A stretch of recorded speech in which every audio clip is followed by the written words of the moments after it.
Welcome back to another episode of Parenting Teens Advice Redefined for Today's World, the podcast where we get real about challenges of parenting teens. And let's be honest, navigating the emotional roller coaster of our own lives at the same time. If you're a mom feeling drained, overwhelmed, and like you're barely keeping it together, today's episode is for you. My guest today is Lesley Canis, a business mindset and sober living coach who specializes in helping ambitious women, especially moms, break free from burnout and step into a life of clarity, confidence, and true success. She also curates luxury retreats designed to help women reset, reconnect, and rediscover their potential.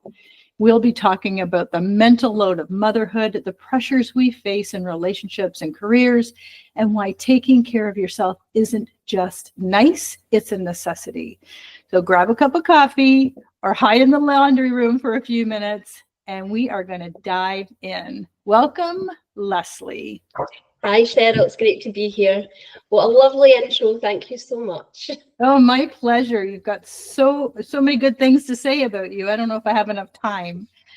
So, Lesley, let's just start with how you got to where you are, why you're doing what you're doing, what's your mission here. Tell us all about you. So how I got to where I am is a bit of a, nobody goes in a straight line. They do not. So I was a teenage mum and I got married very young. My first husband was in the army. We had 2 children. We had a lovely marriage for about 10 years, and then that ended, pressures of army life and stuff. Mm-hmm. And I went off to university to do my degree in English. Primarily, I worked in healthcare and mental health up until that point, and decided I did not want to go into nursing and shift work and continue that. So I went and done my degree in English, left university, became a lecturer in English, and did that for the next 8 years, and had another son, and COVID hit. Burnout hit me massively. I was working from home with my toddler at my feet, and I was expected to kind of keep up the same role, and I couldn't do it. I could not do it, and I felt like an absolute failure. It got to the point I couldn't open my laptop. But not just that, I think the burnout had been creeping for quite a while, and I talk about this quite a lot. Burnout doesn't just boom hit. It's a creep, it's gradual creep. It starts off, I think, with exhaustion, real mental, emotional, physical, spiritual exhaustion on every level, and it kind of rolls into this cynicism where you become just cynical about everything. Well, what's the point? I can't change anything anyway. Why am I doing this? And that rolls into complete ineffectiveness, and that's where I was. I was completely ineffective. I was ineffective in my work. I was ineffective with my family. I had disconnected, depersonalized. I was so disconnected from myself. I could not connect properly to my relationships around me, to the relationships that mattered. And so I took voluntary redundancy, taught myself freelance writing, and disappeared around the Caribbean for a year during COVID and lockdown. I just went, I'm out of here. Went to Barbados for a year and just wrote for parenting spaces, wrote for traveling spaces, did a lot of work with Floaters Travels, kind of seen all the luxury travel side of things, and then got married and we had the twins, and I got heavily into Kundalini yoga, which really helped me through my pregnancy, my postpartum. It was like magic. I was speaking to a woman a couple of weeks ago who says she has chamomile tea and lemon balm and that gets her through. And I'm like, for me, it was the Kundalini. It's absolutely magical, the space it creates in your mind and your body. And I think just taking that time to tap back into yourself is really important. So I did my Kundalini yoga teacher training, because I have to go all in once I'm into something. I have ADHD. I get hyper focused. I'm not just doing it, I'm doing everything about it. So the Kundalini yoga, and then I became a certified burnout consultant, corporate burnout consultant, and I have a particular interest in how this affects women, particularly mothers in leadership roles. Any mum really who's working, but particularly mums at that level of job where, it's affecting everything about them. And I know that, burnout hits women at a higher rate than it hits men. It hits us more often and in bigger numbers. And the reason for that is because we have so many other things on our plate. We're juggling so many plates. We have all the caring responsibilities, the household responsibilities, caring for elderly relatives, caring for our husband's elderly relatives. So we have all of this on our plates. Of course, we're a whole person. We don't switch off when we go to work. So hence why nurses burn out in greater numbers, teachers burn out in greater numbers, female-dominated fields.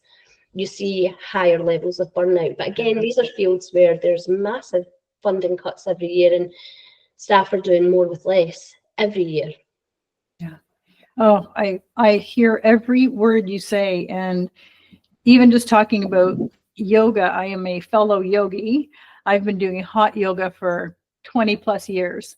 And I say yoga and red wine save lives in my world. If I didn't do it, there would be a problem.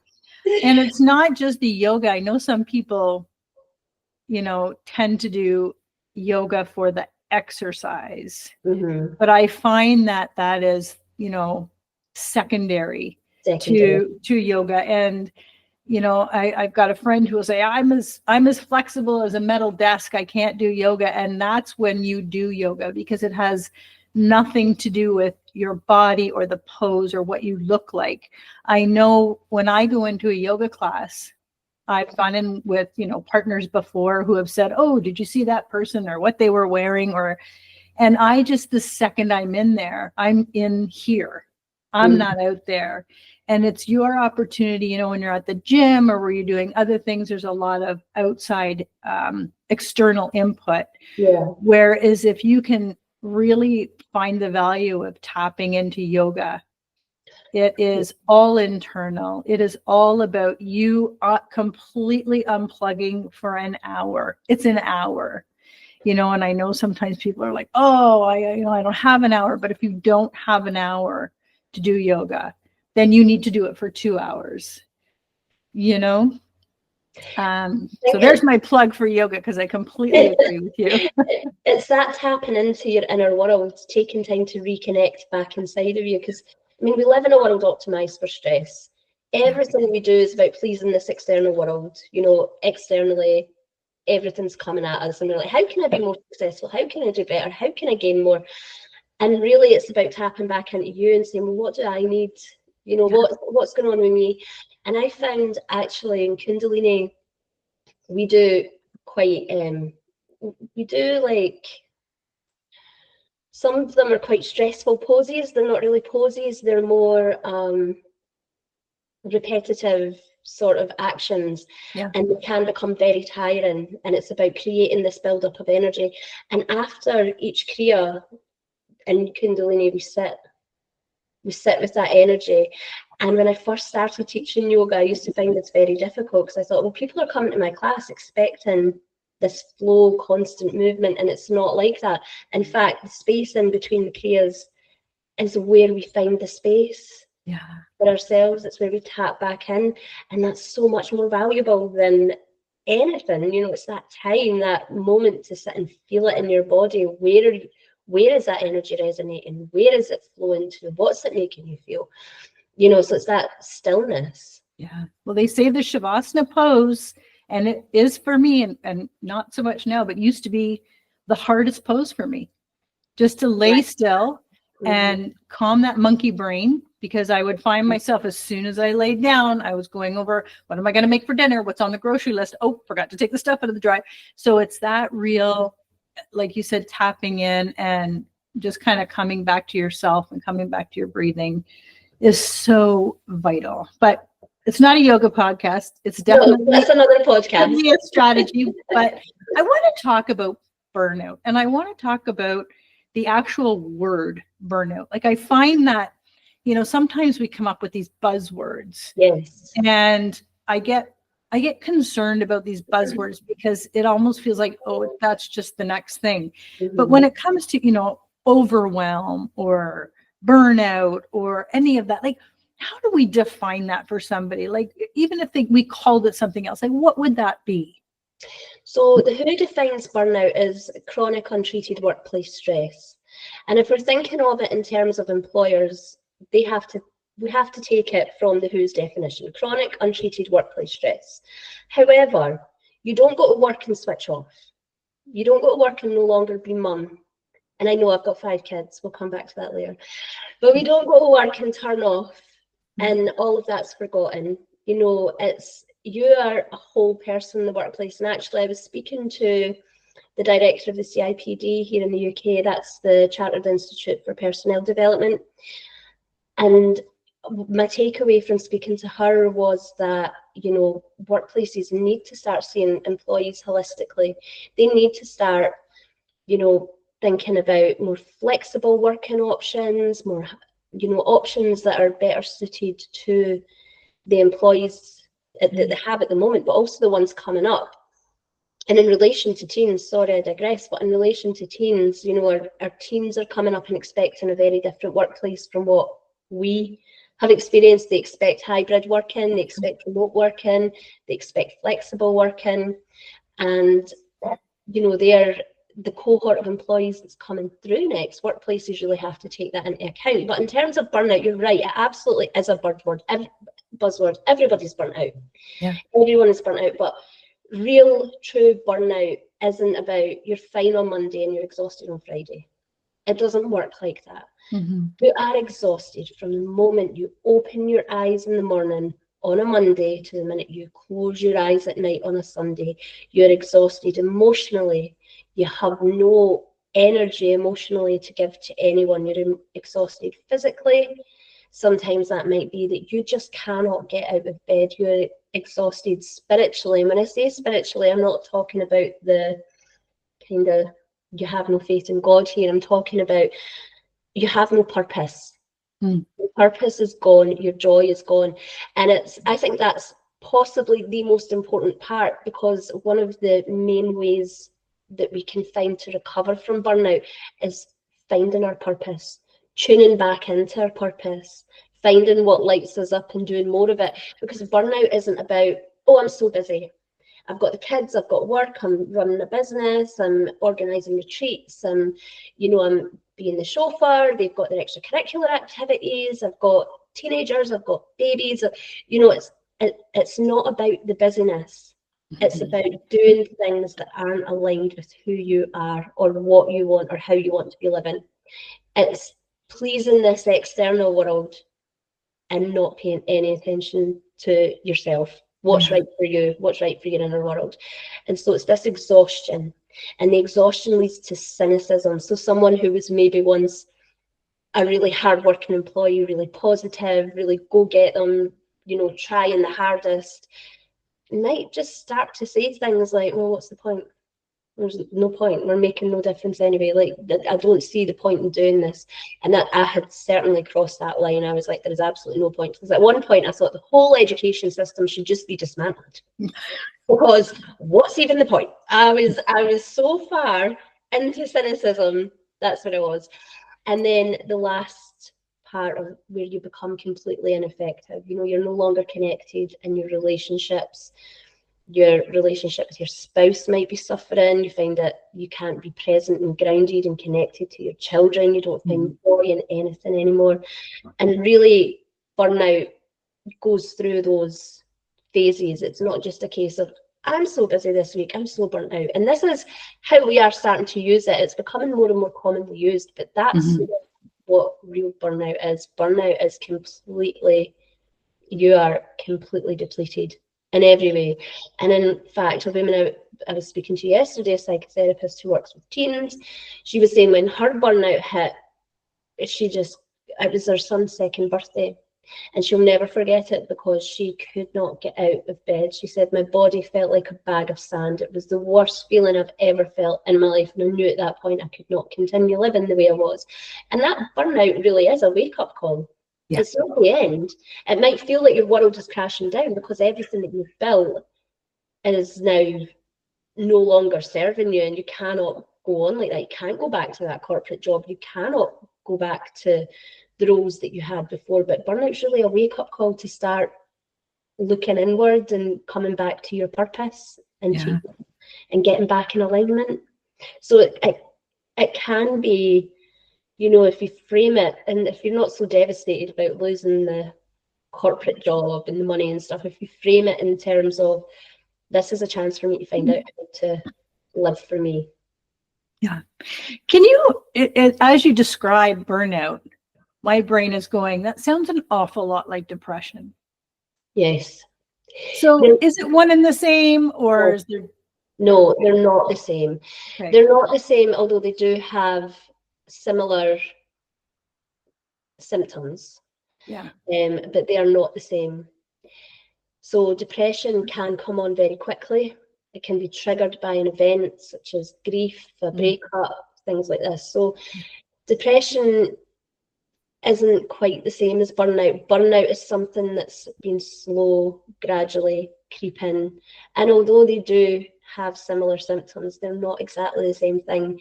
So where depression might be due to a lack of serotonin, and SSRIs might help you, burnout, that's not going to, a lack of serotonin isn't what's causing your burnout. The way that you're living, the life that you're living, is what's causing your burnout. And that might be what's causing your depression, to be fair. Yeah. But they're not categorized the same.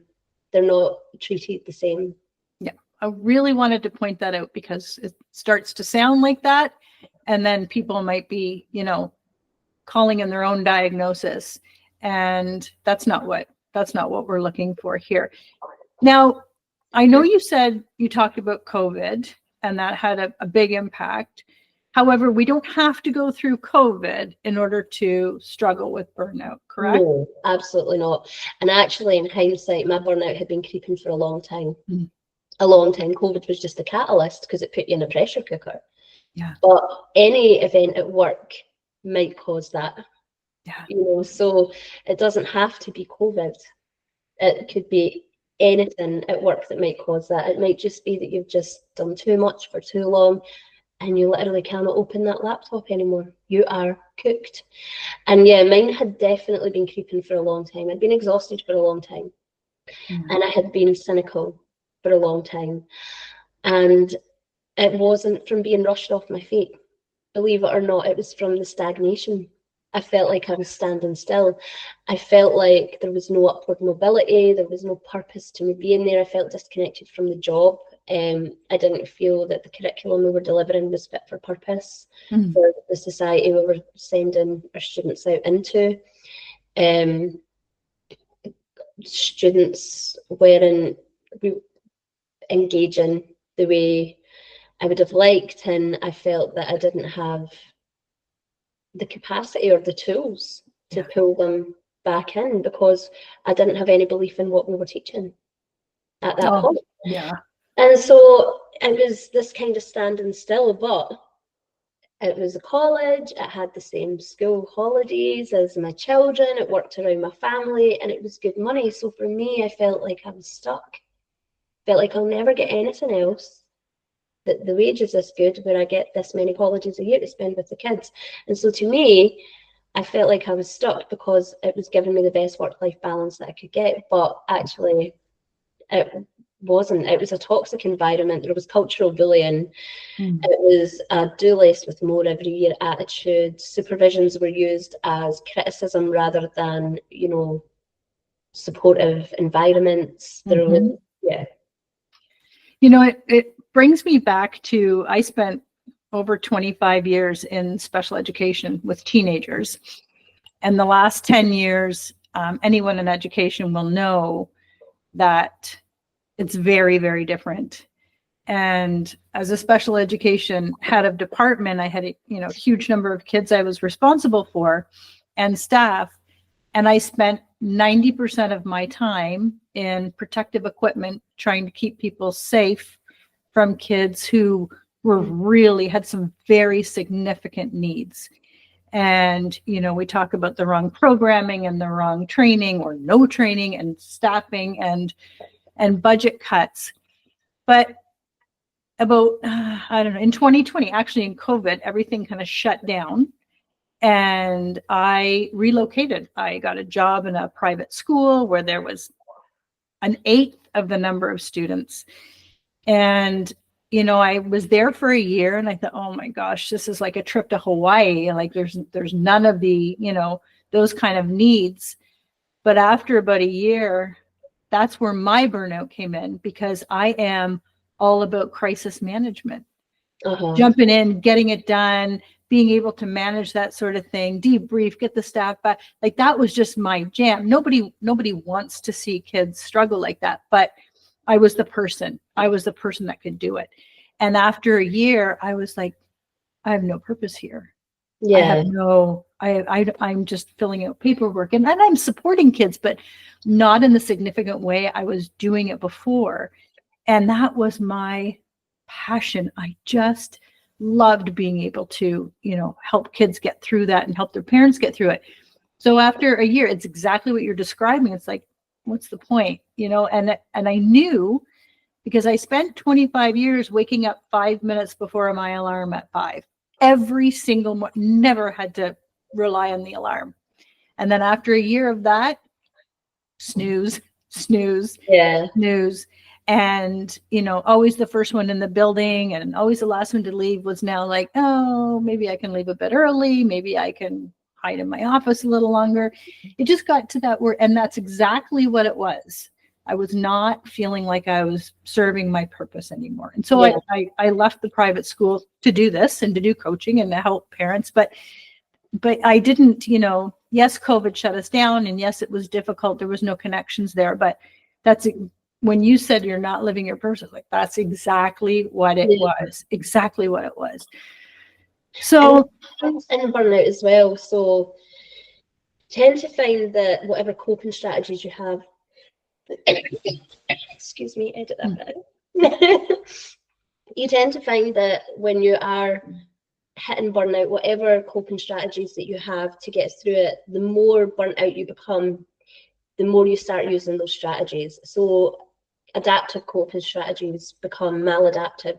You know, whether that's running, you might have been running 5 miles a day, now you're running 10 miles a day just to feel okay. You might usually have 1 coffee a day, now you're having 3 coffees a day.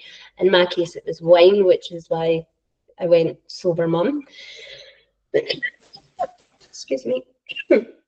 Which is why I went sober mum, because the red wine for me was a treat, and then it became a coping strategy, then it became a maladaptive coping strategy, and then I was like, oh, wait a minute, this is too much. So yeah, and when you're experiencing burnout, and women particularly, there is a high increase in alcohol usage. And you know, I feel like when we start those adaptive strategies and they become maladaptive, I think a part of that cycle, I don't know if you agree with me, but then it becomes, you feel guilty because now the strategy is not working. And it just piles up. Oh, here's this, this stigma of a mom. And so I'll run more, but that's, as soon as I get home, the same, it just clicks right back in. So, you know, how do I get out of this? And I know you talked about, you ran away to the Caribbean. Yes. And I love that, but not an option for everybody. No. So what do you think? What can we say to moms who are like, let's actually take it on a journey. I'm starting to feel this burnout. I'm starting to feel exactly what Lesley is describing here. What do I do first, second, third? Like, what does that look like for me as a mom feeling that way?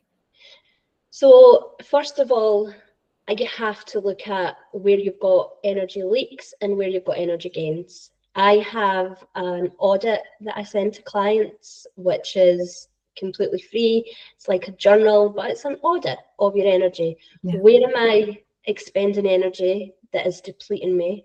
And where am I spending energy that makes me feel good? Because as mums and working mums, we're usually very busy and we don't notice. We just go through the motions quite often. Yeah. And so identifying your energy leaks, your energy gains, this is a great place to start.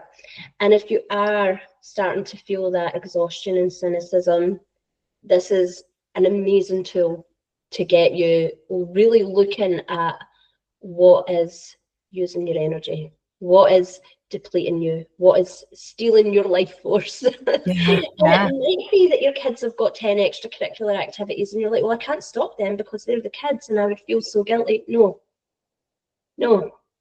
They are going to be good if they've got a happy mum. So you might just have to pull back and lessen that a little bit. Maybe not forever, but for now. Yeah. Because you can do everything, but you can do anything, sorry, but you can't do everything, especially not all at once. Yeah. You know, so it might be that you're running from one side of town to another 3 times a day, trying to keep up with all of this and be a good mum. It might be that your work just drains you from the minute you get there to the minute you leave, in which case it might be time to rethink your career. But it's really about, the first step is about looking at your energy leaks and your energy gains. What's depleting you? Where do you feel happy? And then moving on from that, it can be baby steps, because again, jumping careers or leaving your job isn't always an option. So it can be baby steps, like saying, I might need to pull back at work a little bit, maybe not my hours, but I might need to pull back in terms of how much I'm doing. And that might look like saying no. And for women, we find this very difficult. We never, very rarely say no without explaining ourselves, but it's important to note that no is an entire sentence and needs no explanation. It is a boundary. No. Or, you know, delegating a task to someone else who might be better at it than you are and who takes less time to do it and who actually enjoys it. Yeah. You know, it might be releasing a bit of control if you own your own business and saying, you know what, my social media manager's probably better at content than me. I'm going to stop trying to do everything. I'm running a hamster wheel here. It might just be about pulling back a little bit. Another amazing way to help with burnout is to find a way to move your body joyfully every day. For me, that's yoga. For me, that is yoga. I cannot get through my day without it. It creates space. It sets my intention for the day. It gives me time to be grateful. And that's another thing. When you're in this kind of burnout cynicism, there is a tendency to find it difficult to be grateful for things. And there is a tendency to fall into victim mode. I'm sorry, but there really is. And it was not your fault. You do play a part in it, but it is not your fault. It's an accumulation of circumstances, but it's not your fault. However, we do all play a part in it. And sometimes when we're in that complete cynicism phase and we're just like, you know, we can fall into victim mode. That's really common. And find it difficult to find gratitude. So yoga for me gives me that time in the morning to find my gratitude in the day and to set my intention for the day. So you know what, my family are all healthy, my kids are all healthy, I'm healthy, and that's enough for today. I'm grateful for that. That's enough for today. Tomorrow it might be my kids are thriving and I'm able to take them to their extracurricular activities and I'm able to do that, and everybody's healthy. You know, and your gratitude will grow the more you practice it. And I know it sounds so simple, but it's things that we don't take time to do. Now, I try and wake up early in the morning to do yoga before my kids. However, I have 2-year-old twins, so they're always up at the crack of dawn with me and do yoga with me. And actually, I see the benefit of it in them. You know, they kind of feed off my energy as well. So it has a calming effect on them as well, which I'm really grateful for. I'm really grateful to be able to do that and for the effect it has on them. And so, you know, quite often mums will be like, I'm too busy, I don't have time, I can never get it done before the kids wake up. And, you know, do it with them. It gives them permission then as well to take that time in the day for themselves. And that might be a habit that they'll have growing up. I think journaling, the burnout audit is one way to journal. You know, you identify your leaks each day and your gains each day. So that's one great way to journal. Another great way to journal is to sit and look at, what does your ideal life look like? That's my favorite. No one has an ideal life, and it takes you a long time as an adult to realize that everyone has a problem in their life. Nobody has an ideal life. You can't aspire for your next door neighbour who looks like she's got the perfect marriage and everything. She makes everything look so easy. She just might not be burnt out. She might have more headspace, and that's why it looks easy. But I mean, what does your ideal life look like? What do you, I don't mean in terms of the big house and the flashy cars. I mean, when you wake up in the morning, what do you do? Yeah. What makes you feel good when you first get up in the morning? When do you want to wake up in the morning? What time do you want to wake up in the morning? You know, what do you want to do? Do you want to sit and drink a coffee in silence and watch the sunrise? I love doing that. A very rare task, but I love doing it. And watch the sunrise. Do you want to get all your workout done before the kids get up? Do you want to wake everybody up at the same time and enjoy all that energy and family time in the morning? Does that light you up? You know, like sit and write down, get really intentional about what does your ideal day look like? Yeah. And how can you make that happen? And then you can go on to the bigger steps of what does your ideal life look like? How present do you want to be with your kids? How much time do you want to be at home? Now, I love my children, each and every one of them, and I have no mum guilt at all because my oldest is 25 and I'm beyond it. Mum guilt does nothing. It does nothing for anyone. It gives your kids a stick to beat you with. Gets your own guilt onto them and make them victims. And then you start kind of pandering. I mean, it does nothing. And all it does is rob you of being present with your children. I have no time for it. I have no mum guilt. They're all fine. I do the best I can with the tools I have, and when I know better, I do better. And I'm kind to myself. So, you know, sorry, I went off on a wee tangent there, but that, you know, for me, I have no mum guilt when I say this. I like working. I love being at home with my kids, but I enjoy working and having that time away from them. And I know my babies are only 2, and oh my God, sure. But honestly, I need that time in the day for me, and I make no apology for it at all. I have no mum guilt over it. And they actually benefit from the socializing that they get when they're at nursery, and I see that in them, and they enjoy it. So, you know, does your life look like you want to be home all day, every day with your kids? If it does, how do you make that happen? Does your life look like you want to be with your kids half the time and work half the time? If it does, how do you make that happen? But you have to do the, where are my energy leaks? Where are my gains? Pouring back into yourself. Yeah. What does your ideal day look like? Working through that, just building purpose and joy back into your day gradually until you get to the big, you know, the big decisions about work and where you live. And, you know, it's little steps first. And actually, I did do this massive thing, and it did seem to be quite on a whim, and everyone was looking at me like I was batshit crazy. But I had been journaling for a long time before I did it. I had been looking at where I was grateful, where I had energy leaks, where I had gains. I had been looking at what I wanted my ideal life to look like. And I break it down into emotionally, spiritually, mentally, health-wise. You know, what did I want it to look like? I didn't want to keep drinking the amount that I was drinking.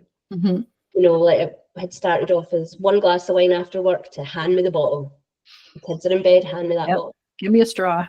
And it was from Saturday night to Saturday and Wednesday night to Saturday, Monday, Wednesday. Yes. Monday, Wednesday, Friday. And then all of a sudden you're hungover more than you're, you know, not. So I did not want to be doing that anymore. I smoked at the time. I did not want to be smoking anymore. I was not moving my body at the time. I wanted to be fitter. And all of this, I had to really look at me before I started looking at what I wanted with my kids, because I had to get myself on a path where I was able to then pour back into them. So what did I need for me first? Yeah. And sometimes you do have to prioritize your... Yeah. The gratitude, you know, I do it every morning. And sometimes I'm grateful for world, you know, if there was world peace, or I'm grateful for, you know, all the big things, the trips here. And some mornings I'm just grateful that I have this coffee in my hand. And when you wake up in the morning, I've actually started doing it at night too, because I find that my brain starts now looking for things to write down. So as I go through my day and something great happens, I don't just like let it fly by anymore. Now it's like, oh, I'm going to write that down tonight. And your brain starts looking for things to be grateful for. And there, you know, things can get really tough. And I listened to a motivational coach. His name's David Bear. And he really says, you know, You want more, you want this, you want that, but you always have enough. Mm-hmm. If you're sitting here and you're on a computer or you're on your phone or you're drinking your coffee, you had enough. Yeah. So you will always have enough. You can desire more, and that's great. That's vision boards and dreaming and imagination and manifestation, all of those things. But if you can sit there and with everything falling apart can say, but I have enough. Right at this moment, I have enough. And for some reason, it just makes my whole body go, Yeah, it really does. And when we're setting, we were talking about the mom guilt, and I can't take you to all the activities. If we put a different lens on, our teenagers are watching us. So, and not very often are they listening to us, but they are watching us all the time. And even though it feels challenging to say, listen, we gotta cut the hockey, or we gotta cut the tennis, or I gotta get the neighbor to do carpooling, or all of that. So teens are watching you set these boundaries. So they might be on the other end of that. But now they're saying, maybe I can say no. Maybe I can set a boundary with my friends. Maybe I don't have to do all the social things. We are always setting examples for our kids, and what better way to teach I'm not being gender biased, but teach our young girls to say, no, that's not for me. And even if it takes forever for them to actually figure it out, they do learn, and they do see it, and they do see you ask for permission, ask for space, and they might not say, hey, mom, you set a boundary. That's really cool, because I didn't want to go to my friends anyway. That's not how it's going to go. But they are learning intrinsically how to hold their power, hold their own boundary. And what better way to raise young women into this world? I cannot agree more. I think gentle parenting is ridiculous. I think this whole, I'm sorry, but no, absolutely not. No. No. Kids don't know enough about the world yet to be able to make they're looking to you for guidance. They're looking to you for how to do this. They're looking to you, and see, when they become teenagers, they're looking to you for a boundary. They're like, please, somebody stop me, because my emotions are going crazy, my hormones are going crazy, I have no idea what I'm doing. I want to go to this party, I want to go to that party, I'm on social media all day long, somebody stop me.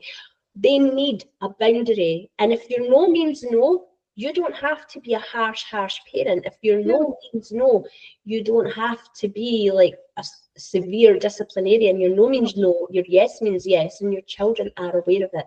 This whole gentle parenting, I saw a social media site, a gentle parenting Facebook page, and it just is full of exhausted parents who don't like their children. No wonder you've created little terrors. They are running the show, and they can't run the show because they're children, they're babies. They have no idea how to run the show. And that's not about being disrespectful to your kids. Show your kids respect.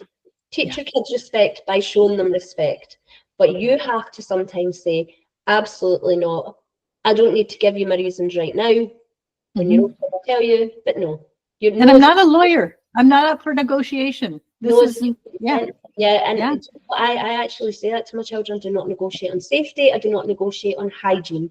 I do not negotiate on being mean or unkind. Yeah. There are some non-negotiables. Yes. And they know it. They absolutely know it. I've got a 7-year-old who gets up every morning, goes to the bathroom, brushes his teeth, and comes and says good morning afterwards. And that's something that I've done on purpose, because I want him to have a habit. And I know it's just a micro habit, like getting up in the morning and brushing your teeth, but he gets up every day, goes straight to the bathroom, brushes his teeth before he comes and says good morning.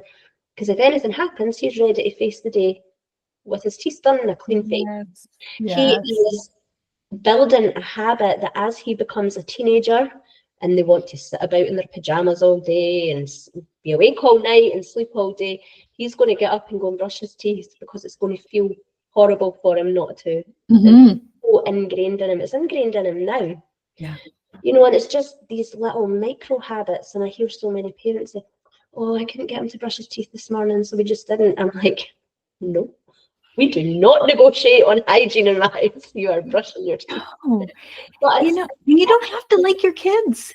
You love them, but they're yeah, not your friends. They're no, not yeah, your friends. Go get yes. some of your own friends. Your kids have their own friends. Mhm, You are there to position yourself as a leader. And mhm. it doesn't have to be, like you said, a mean, unkind, angry leader. So, Leaders lead from below. Leaders push our kids up, push our, push our staff up, whoever you're leading. But that's a really good leader, mhm. where you say less. And when you start negotiating, you become, like a ping pong table. Yes. Yes, because I said so. Why'd you say so? Because I said so. Because you said so. It never goes, it And does not end well. Mum doesn't really mean that. So what's going to happen now is I'm going to have a tantrum, and Mum doesn't want me to have a tantrum. She can't really be bothered with me when I start getting annoying like that. So she's just going to say yes anyway to get rid of me. And that is a horrible message to get sent to your kids. Yes. Your no has to mean no, and your yes has to mean yes. If you do, your no does have to mean no, and you have to stand firm on what you say, because they will try and push you, and they will try and get their own way. But again, see, as teenagers, if you do that when they're grown up, you're setting the standard for how you're going to be with them as teenagers.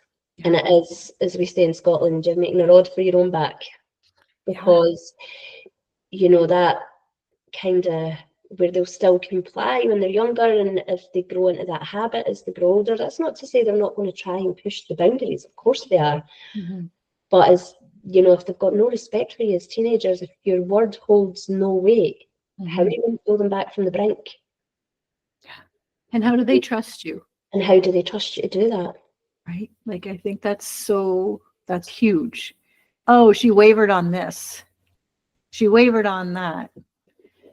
Where's the trust? Where's the solid foundation, where I can build from, I think is so important.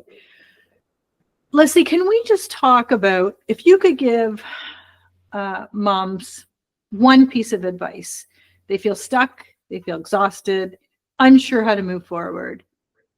If you could just wave a magic wand and just say, just do this, what would you say? If you're completely stuck and feeling completely overwhelmed and helpless and just don't know how to move forward, the first thing I would say is start auditing your energy.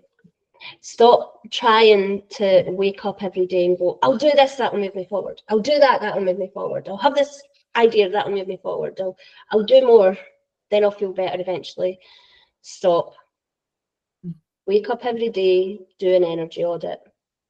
And when you have done that for a week or 2 weeks and you identified where your leaks and your drains are, make micro changes to start getting more gains and less leaks. And just take it slowly. Be kind to yourself. Start talking to yourself nicely. Mm-hmm. Be kind to yourself. Give yourself permission to be kind to yourself. And I think that's the biggest thing. Be kind to yourself. Yeah. Stop the mum guilt. It's doing you no favors. It's doing your kids no favors. Mm-hmm. It is probably the worst thing in the world. Dads don't have it. Yeah. And it really is. It comes from this place that you love that baby and you love those kids so much that nothing you do will ever be good enough for them, because the amount of love that you have for them, your actions can never match what you feel. And that's always going to be there. That's never going to go away. So stop beating yourself up. Yeah. You can only do the best you can with the tools you have at the time. And when you know better, you do better. Yeah. When you learn, teach. Mm-hmm. When you learn something, I think that was Maya Angelou who said that, actually. When you learn, teach. When you give. When you learn more, you can then teach that to your kids. And the first thing that you have to do is be kind to yourself. And when you learn how to be kind to yourself, you then, by proxy, teach your kids how to be kind to themselves. Mm-hmm. And having boundaries and making time for you and pouring into yourself, making yourself a priority, your kids will see that, and they'll do that as they get older.